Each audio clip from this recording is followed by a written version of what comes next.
Welcome to the Energy Pipeline Podcast, sponsored by Caterpillar. We are coming to you live from the Daniel Energy Partners Thrive Energy Conference at Daikin Park in Houston, Texas. My name is Josh Lowrey. I am the host of this podcast, and we are thrilled to have one of my favorite people, maybe ever. And I don't know how far we'll go back on this, but truly one of my favorite people that I know in business, know in life, Mr. Dave Bosco, as a guest. David, welcome. Josh, appreciate you having me, man. David, so you are the vice president of ProPower. Mm-hmm. You've never done a podcast with me, have you? Mm-hmm. We did the IT crowd. Oh, yes. That was a crowd with Richard. With Mr. Richard Rodriguez, yeah. Yes. So we've gotten better since then.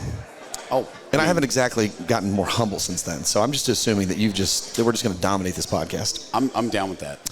So tell the people real quick what you do, and because I want to talk about just your vision of how you got here, in my opinion, before everybody else, and it makes you look like you just knew this was coming. So kind of give the idea of what you do for people and how you got here, if you don't mind. Yeah, so I mean, like at ProPower, Travis and I call him, he's my business partner. Mm-hmm. We started up the company under ProPetro October of 2024. And just, looking at the landscape and, previously founding another power as a service business, being in the market where there was the bifurcation of fuel and focus on electrification of all the things and stuff, not only in oil and gas, but, other tangential markets such as data centers, industrial applications. And it's pretty basic. The grid is not going to be able to support power. Mm-hmm. Folks need efficient, resilient, reliable, utility-like solutions that deliver experience. And what most customers want is a light switch flipping and knowing that electricity is at the facility. All the magic that happens in the background, the attachment to the widget, is not important. And so, we like to say, hey, whether it's a gas turbine, a gas recip, or 1,000 people stacked up on Pelotons, when you flip the light switch, power's going to be there. I don't want to jump in so quickly here, but there's a story that I tell people that's it aligns exactly with what you just said. I was in Brazil about a decade ago, and we were visiting with the people I was with. His sister is married to the president of basically NBC Brazil. And so we were there, and it was obviously a very wealthy family. We were in the best neighborhood in Brazil. Is this around Carnival time? No, we were down there for business. Business. I would have definitely gone down there for that. That would have been awesome. Yes. We were just down there for drill pipe, actually. So down there for business, and we were visiting his family, and they lived in the nicest neighborhood. They were in the nicest building. And they had the entire penthouse so it was the nicest of the nicest of the nicest, and in Rio. And they spoke perfect English and whatever. So we're sitting there talking. She's giving me a tour, and it's just stunning. It's an absolutely stunning view of everything, as you can imagine. And I said, "This is incredible." You couldn't help but just being in awe of what you were looking at. And there's a different level of wealth at that. Yeah. And I said, "This is incredible to see this." And she says, "Yeah." She goes, "Thank you. It's great. We love living here." She says, "But I love America." And I said, "Yeah, obviously I love America." And she says, "I love America for reasons that you don't think about." And she said, when you are in America, when you flip the light switch, that light's coming on. And she says, when you're here, with everything you see, with all the wealth and with all the amenities that we have, I flip that light switch and it doesn't come on sometimes. It's crazy. It is, and I thought to myself, that really hit me, that these people can have anything they want. And sometimes you just want the lights to come on, and it doesn't. Yeah. So your point of, we take these things for granted. We definitely do. I think the regular everyday American that is reading the news and hearing about the increase in power demand from data centers and the bookends of anywhere from conservatively 74 gigawatts to 130 gigawatts in data center demand. Just the Permian Basin from an oil and gas electrification on the Texas side, 24 gigawatts by 2030. New Mexico, a little bit tougher to put a number on that, right, because they are not part of, ERCOT's an island, right? So there's a lot more data and availability of information, but call the New Mexico side 14 gigawatts plus. And that's just, in two industries and two areas, right? And you spread out to the rest of the United States and kind of zoom out and start seeing the increases in Ohio in these data centers being built out. And it's just been really, really cool to, be a part of this experience in the once in a lifetime opportunity, if you're lucky in your career, that you see this massive amount of equipment and new business models and industry being built up, and a chance for folks too who might have been in the oil and gas market, especially mechanics and the people who work on the equipment, right? Because you don't have assets without people to work on it. Them being able to move into these new markets and enrich their lives and have that security going forward, that they're going to be in a less volatile space. It's pretty cool. That is such a great point. That's actually when I was. It's your career is so cool.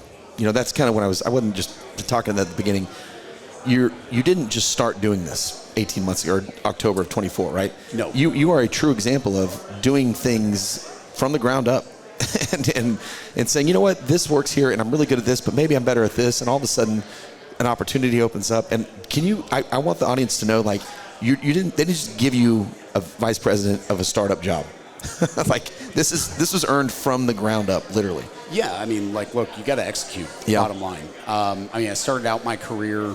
I went to trade school for network engineering. Yeah. And moved down to Houston almost 21 years ago with my family. Mm-hmm. It was actually May 8th, mine and my wife's anniversary. So that's happy anniversary. We're moving to Houston. Exactly. That's kind of what it was. Right. Just had 2 kids, and it was like, the IT market at that time, early 2000s, super saturated. Mm-hmm. Everybody wanted to be an IT person, networking, right? But, post .com boom, crash,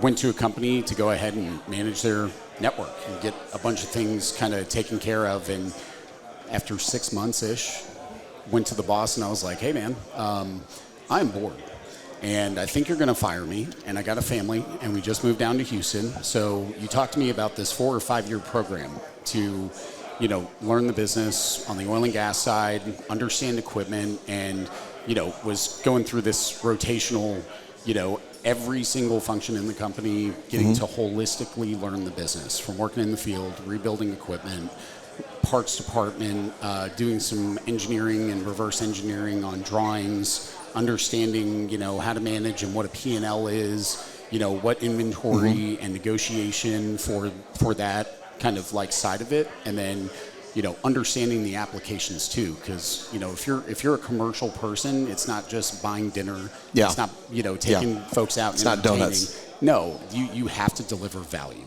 and quantifying that is important. And real quick, because I feel like I know the company. Is that the company you were with for a long time there? Yeah, Copeland International. That's crazy. That's a really great. And you and your family, CVA tanks. Yeah.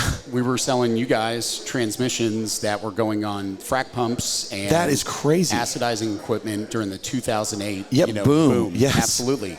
Which kind of this is like, hey, you get kind of 2 of those experiences. That is wild. Yeah, it's small world. We're talking about like the layers of Josh Lowrey, Kevin Bacon kind of depth. And no, it's super cool. I think it's really cool that you recognize, this just anybody listening early on in your career, recognize what he just said. He was like, look, I'm good at this, but I don't like it.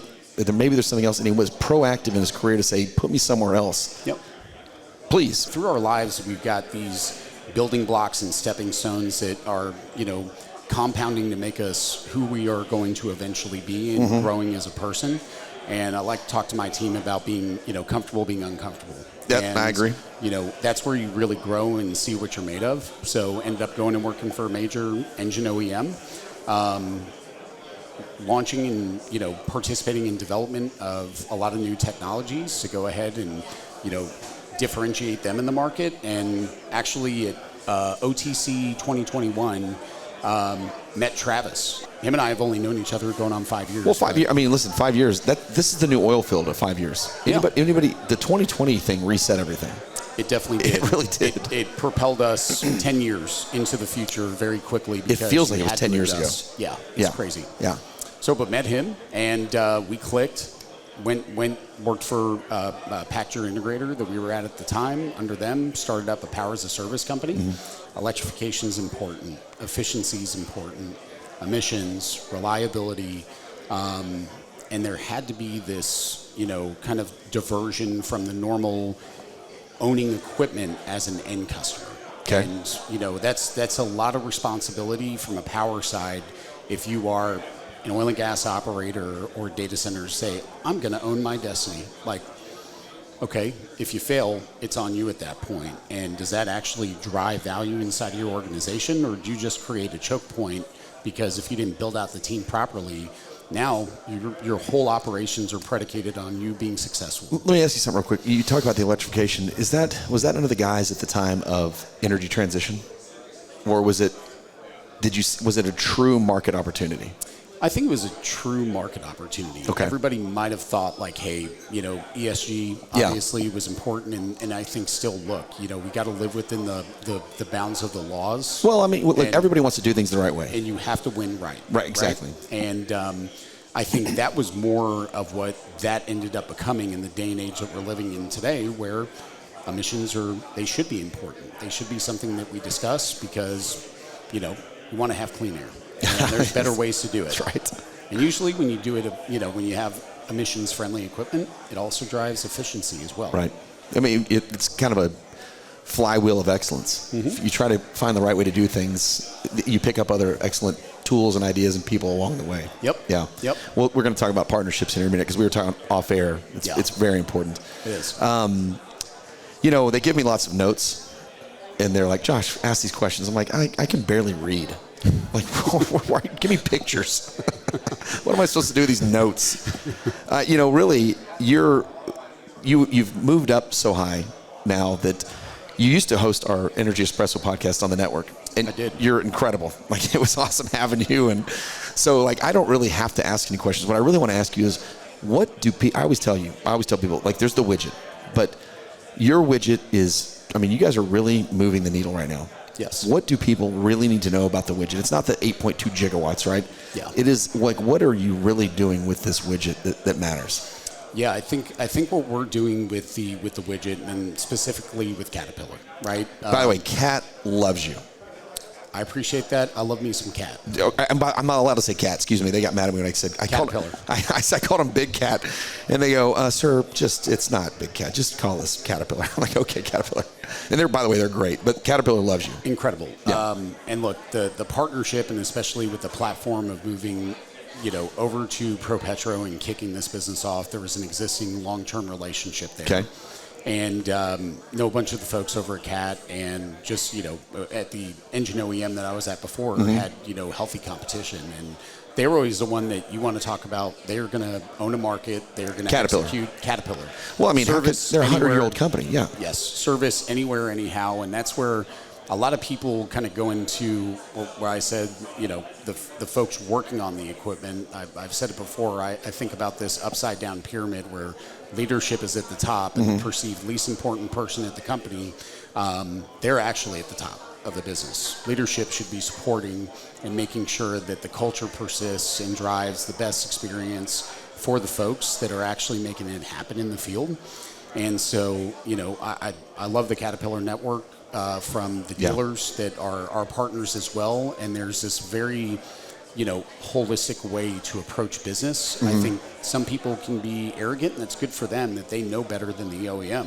But it's like, why would you go ahead and take that approach and not lean into the experience and the large install base that they can, collect data and understand down to the fine detail what you're going to get out of the life of that. You're talking about dealing with their dealers? Dealers and Caterpillar directly. Okay. And being able to lean into their network of technicians and very qualified folks to help us get the best life out of our asset. Right. And then also their fleet management program that helps make sure that our assets are running and producing. So that was I remember when they purchased their Fluid company, right? Back in maybe 10, right? Black Horse, yeah. 20, somewhere in that time frame.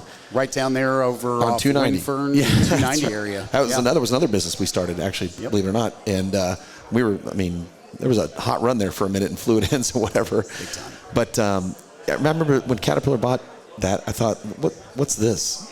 This dealer networks aren't going to be able to support that. And there was a lot of friction at the beginning. Yep. Because dealers we're not going to sell fluid ends.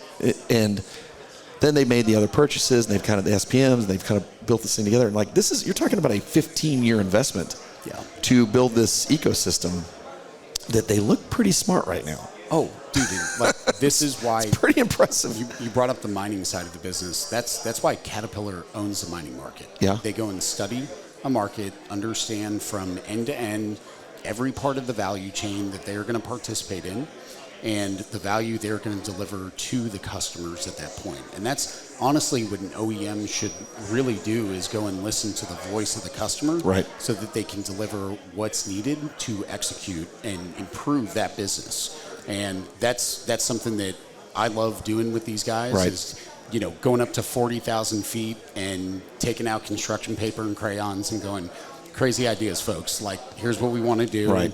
For me, like, it will work in Dave's head. I got smart folks, obviously. They can implement, that make that happen. But well, I mean, but this goes. My point to bring that up to you is, like, your growth has been exponential. Yeah. How? like, how do you build a company like this in what time frame are we talking about? Yeah, I mean, so we placed our initial orders with Caterpillar. Okay. In October 2024, we kicked off the That's company. That's crazy. What are we talking? That's 15, 16 months ago. Good gosh. Yeah. Okay. When I talk to our team, I talk about, you know, we're measuring the world in dog years right now. Okay. Because 1 year feels like 7 years. Okay. Everyone's just getting kicked in the face daily. Yeah, by just things. It's a controlled, you know, drinking through a fire hose. Mm-hmm. It's regulated, but I get it. But you know, that's awesome. By the way, we made decisions specifically to partner with a company that we know has best-in-class technology, allows us to tap into various, you know, types of technology as well. So I mean, we have turbines, we have recips, we have battery energy storage.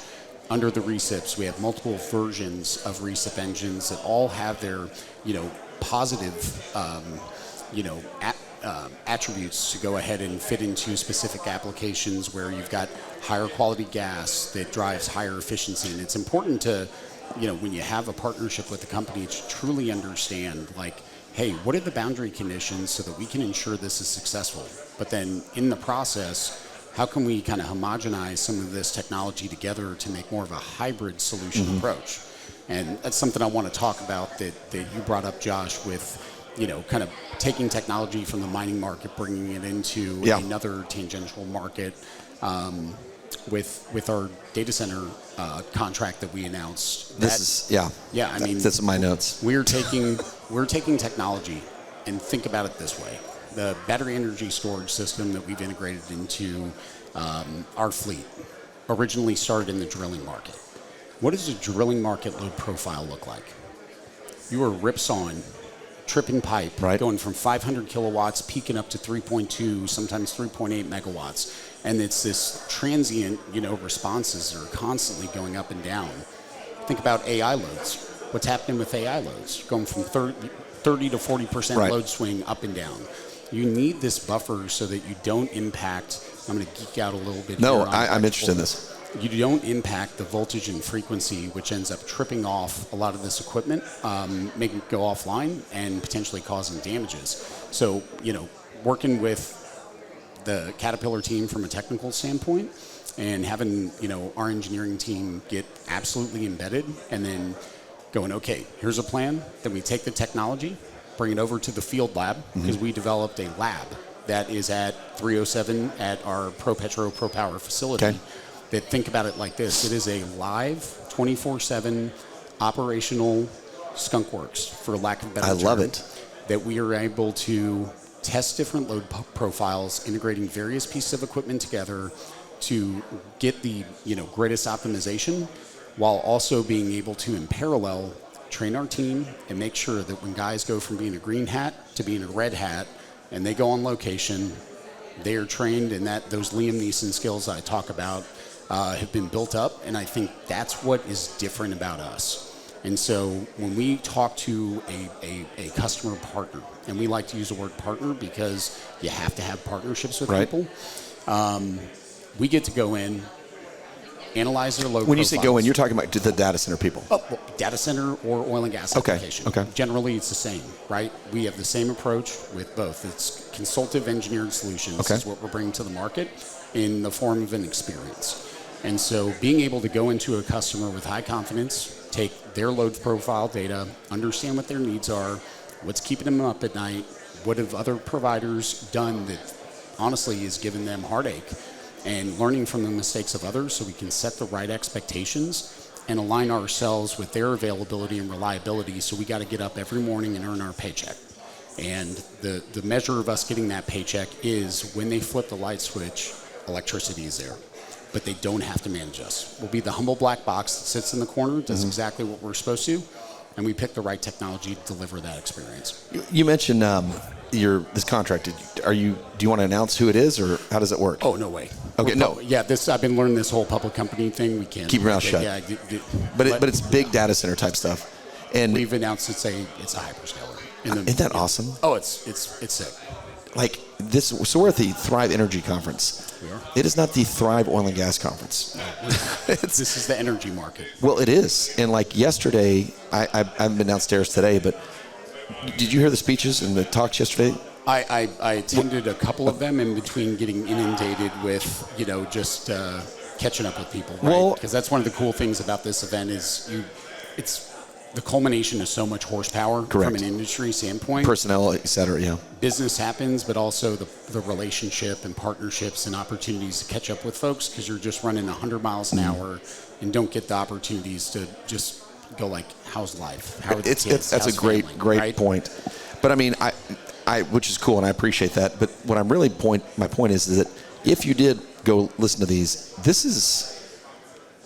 I want to know what the percentage of people talking about power generation, data centers, and AI versus frac hours and fluid ends that we started this conference on 5-6 years ago. It is incredible the amount of the difference today than 6 years ago. It is. Power definitely is in vogue, and natural gas is in vogue as well. When I say with all respect to that comment, like in vogue almost implies that there's a time limit on this.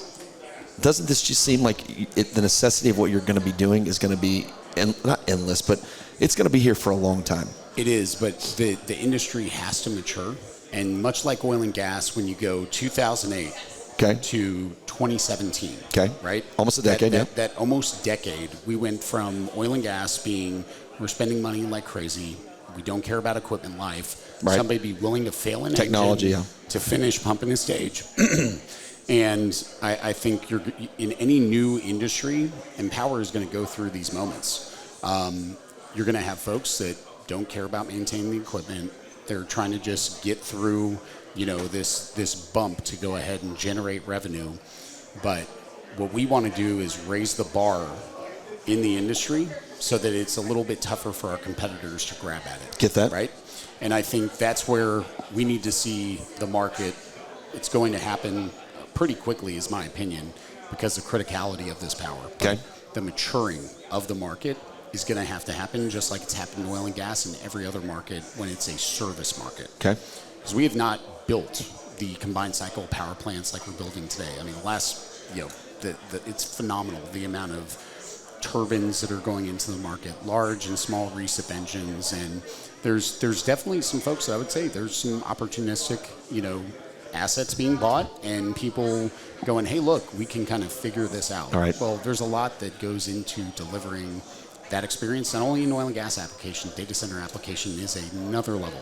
I mean, 5 nines, Yeah, we were talking about no errors. The margin for error is so thin. It's so thin, and you can't cowboy that because it's safety. And I would imagine the contracts are pretty damning if that 9 gets broken. Oh, liquidated damages? Yeah.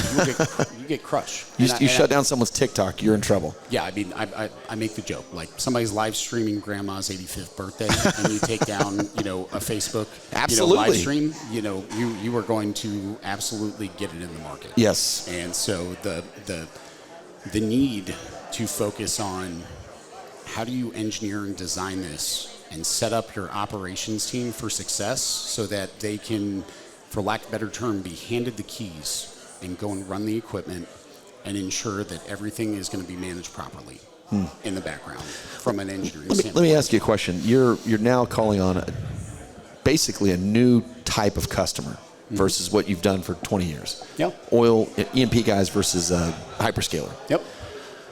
What's the difference in the person you deal with? I mean, what's it like switching? I don't want to say switching industries because you're still, you understand what I'm saying? Yeah. No, I mean, just kind of the end customer part of this, right? Right. Because it's still power. But yeah, you're still selling the same product, just different delivered. Yeah, I think, look, the data center space, they definitely would connect to the grid if it was available. I think that's the first conversation that you have is like, look, if you could have the grid today, would you connect to it? Yes. And everybody's like, 1,000%. Makes perfect sense. But we're here. And this is what we want to talk about is we want the experience like the grid. So if you think about oil and gas electrification as a parallel, you've got operators that are in a remote place. Just so everybody knows, you're called behind the power or behind the grid. It's a misnomer. Okay. So behind the meter, in all fairness, implies that there's a meter that you are behind. Okay. We are island power. So, there is no meter. There may be one in the future that you could parallel to, be able to accept some, electricity from the grid or sell that back to the grid, but we are an island. Okay. That's really, when you're talking nuts and bolts, like behind the meter is used, is kind of an idea, but we're island power. Because at first it was called mobile power. Yes. But you're not moving. No, and not our assets are not all on wheels. Very little are on wheels. So, and we don't have to have things on wheels. It feels. I would imagine they don't want them on wheels. Like put it here and leave it here. I would say there's a certain group of folks who have definitely set the expectation that they need to be on wheels, but there's different ways to approach a problem and come up with a solution. Okay. And, real estate space is precious if you have it on axles. You don't have axles. You can actually have something that a mechanic can get it in and move around. And, most guys, they're working on changing oil or, doing overheads on engines. Doing that while hanging outside of a piece of equipment that's 4 feet up in the air, it's not the safest thing. And you also are going to make mistakes if you do that. So if you got a space that you can, freely move around to go ahead and maintain this asset, it's a modular approach. And I think that's the big difference is if there is no grid for the foreseeable future and you are the island power provider, you want to have the assets that give you the best, chance of success to get the high reliability and availability that's expected. Okay. So, what I'm hearing then is the end user has high expectations. They do. Yeah, so going back to the original question, end user has high expectations, and transferring from oil and gas, release operating expenses are very, very important, LOE. And the loss of power with ESPs, electric compression, central tank battery facilities that is collecting and draining the oil and gas from the formation, bringing it up to the surface, delivering it to the midstream piece of the business. Uptime is so important because they have a certain amount of capital that they've invested, obviously, to go ahead and hit production rates. Those production rates are, based upon X amount of barrels coming to the surface, 24/7, 365. So if you have 85% reliability and availability in an oil and gas application, you are not hitting your top line target from a revenue perspective, right? And you're going to impact the bottom line because most ways that folks have approached this from a power as a service space is, hey, the asset's on location. Yeah, we got to send a guy to go and work on the generator, but it's not aligned. They're not getting up and earning their paycheck every single day. So taking that into the data center space where, again, the experience is what these folks are used to, but you have those conversations and explain that there's maintenance that's required. How do you backstop that? You end up picking technologies to allow you to manage those opportunities to maintain assets and keep them up and running. Is the grid, because we hear that the grid is going to be a problem for a long time. Oh, yeah. Yeah. So, it bodes well for you, I would imagine. Yeah, and this is not an insult to the utilities. Right. They are a very, very old they're a utility business that does not have change that happens because you build out infrastructure and you can't go tomorrow and say, we're going to put a new technology in. Right. Got right-of-ways, It's a huge amount of capital that obviously goes into that. And I think outside a lot of moving parts. A lot of moving parts. Right. And outside of the generation side of this business, the transmission distribution is the other challenge. Because if you go and look at the way infrastructure is built today, it's not much different from the way it was built in the 20s, right? Transformers look really familiar.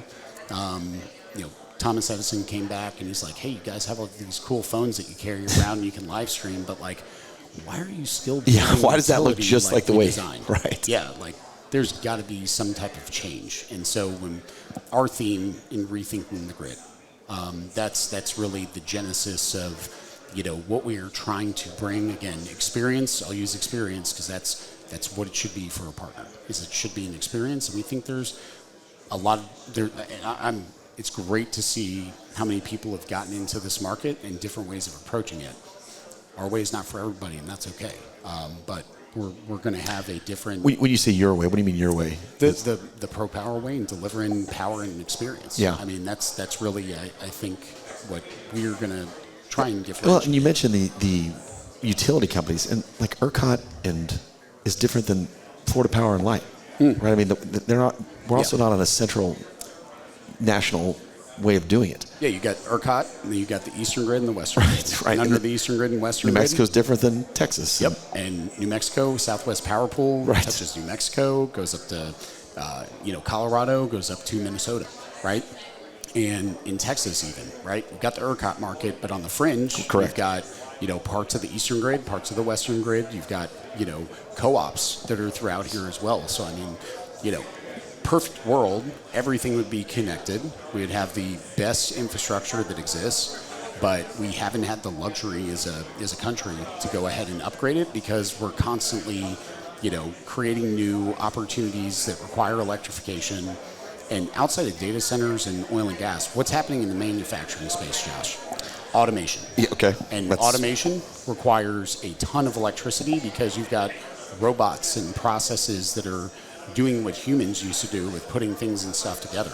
So this power growth, kind of to your point, does the grid ever get healed, right? I think at some point it's got to, right? But oh boy, long that's term, a big question, and it's long. Yeah, long term, there's a lot that is going to have to come to fruition. There's more people. Yes. There's more demand. There's more. Yes. Everybody has a phone. There's more AI. Yep. There's less of other water, for instance. I mean, less access to this.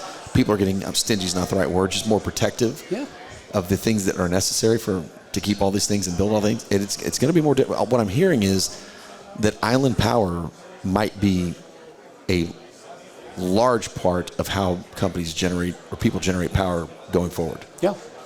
You think about, honestly, the way that the grid originally was set up, it wasn't all interconnected, right? Everybody had their little islands. Did that even exist 10 years ago, island power? Oh, yeah. Like to this kind of level? Not this level, though. No, not to this level. I mean, it's the... But when we say that, do you mean for utilities or... Well, for end customers it was always trying to control their destiny. This is microgrids as a broad term. Yeah. They've existed for a very long time. Okay. Right? And you kind of see around 2014, 2017 timeframe, a lot of the, analysts as well as different, government agencies started talking about microgrids proliferating at a fast rate because we've got aged infrastructure, because more, population growth, manufacturing, everything needs fuel. And the fuel in this case is electrons.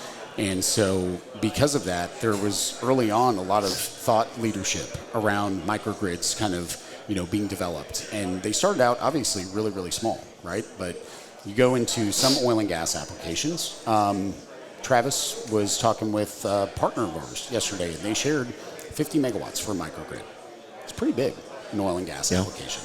And that can very easily scale, into much greater power than that, right? Because now that you've got the infrastructure and the microgrid built out, you no longer have to rely on equipment following around all of the drill rigs, e-frac equipment, other, services that are provided inside of that field. So oil and gas actually, I would say, is the OG in, creating microgrids and controlling their destiny. And that's super cool. Well, listen, I Is there anything that I have forgotten to ask you that the people need to know? Yeah, I mean, like, look, I think because we bounced around, Josh, and it's kind of how I think your and my brain works. We're just fast. We're on a high frequency. And I want people to know everything they need to know, though. Yeah. Look, I think be watching out. We've got some really cool things that we're doing in the market. Yeah. We can't serve it all, right? But we want to deliver a very different experience, and we've selected the partners that we have to align on the various technologies that we can integrate together to be able to really deliver tangible value. And I think that's what's different is we're not just slinging power and electrons. It's driving value for partners through electricity and being that safeguard that they don't have to worry about how can they grow, right? We got you covered. Well, honestly, this is one of those things where you interview certain people and products and you're just like, there's no way you guys don't just go to the top. And I'm not trying to fluff here. I'm just thinking to myself, there's a thing where like, if you could buy stock in David Bosco, I would buy the stock in David Bosco. And I mean that. I appreciate that, Josh. It's because, well, I mean, look, you combine the history of how you came to where you are. You have the intelligence, you have the idea, you have a market, and then all of a sudden, like, I feel like you like doing this. Oh, look, my family is what gets me out of bed. Yeah. But I absolutely love business. Is this your hobby? It's in my blood. Like, I mean, my grandfather, he was an entrepreneur. Yeah. And started up and, was successful and unsuccessful in businesses, right? But it's kind of like that fail forward mentality. And I got the itch really, really early on. Did you? Oh, yeah. I mean, I used to play Office, for lack of a better term, as a kid, right? And you go into, family office and you've got, PBX phones and, computers, and they're all, dot matrix printers and stuff like that. And you're cranking out. Playing Office as a kid, right? And, business is fun. And for me, like, if I'm not having fun, then I shouldn't be doing it. Yeah. And it should be enjoyable. Any business can be stressful, right? But there's good stress in a high growth environment and having a huge amount of success that is in front of you as a business versus the stress of going, how are we going to make payroll, right? I always tell people that some of our marketing clients, it's like, people want to buy from people, products and services, et cetera, but like really, who's going to pick up the phone at 3 a.m. when there's a real problem and help me find the solution, right? And I feel like David Bosco is the guy that's picking up the phone at 3 a.m. to help get the solution going. Yeah, I'm kind of broken. I go to bed, between 1 and 3, just depending on the night. So that may be the right time to call you. It definitely is. well, listen. How do people get a hold and learn more about you guys? Yeah, PROPWR.com. PROPWR.com. Yeah. David Bosco, the man of the people. Yeah, I mean, listen, I appreciate it, Josh, but it's you got a good team over there too, by the way. Yeah, I mean, like, look, that's the whole thing is we are building a phenomenal team from the operations side, engineering side of the business, giving folks opportunity. This was one of the cool things too, was coming to a company where it is completions focused business and there's not that upward mobility into a new industry, right? And us being able to give folks the opportunity to go from the completion space into power, and especially in an area like Midland, Texas, right? Where oil and gas is the industry and everything is built around supporting that. Well, now we're giving folks with this platform and the success of, Sam Sledge and the rest of the management leadership team at ProPetro, what they've created to be able to springboard into this new age and be able to give folks the opportunity to train and participate. And that's super cool because, again, this does not happen without people. Man, I'm so glad you brought up Sam's name. I didn't know to bring him up or not on this thing. Of course. Dude, he is such a stud. Him and Shelby, God, Sam, he's Shelby, such a great guy. Our new CFO, Caleb. Right. I mean, these are again, high caliber people. I use euphemisms and sayings, right? But when I talk about like gentlemen with a very special certain set of skills, like the culmination of that in the organization is so much fun, and making decisions quickly, moving quickly in markets like this where you can't take 2 or 3 years to decide, hey, what are we going to do next? you've got to be able to come together, have a solid business plan, as well as solid support to be able to execute. And that's what I think the platform in ProPetro provided for us to launch ProPower so quickly. Well, I really hope that people listen to this podcast and they pick up the theme from start to finish. And we're wrapping it up on that point, but it's a people game. It is. And it's high caliber. Yes. And David Bosco, I appreciate coming on the Energy Pipeline Podcast. Appreciate Sponsored by Caterpillar. Heck yeah. With a R in there. Yes. Not cat. Caterpillar. Yes. Caterpillar. Thank you very much for listening to the Energy Pipeline Podcast. If you have any questions, look up David Bosco online or check out our social media through Instagram and look at the caterpillar.com/oil and gas. Have a great day. Thank you, David. Thanks, Josh. See you, brother. Appreciate it, pal.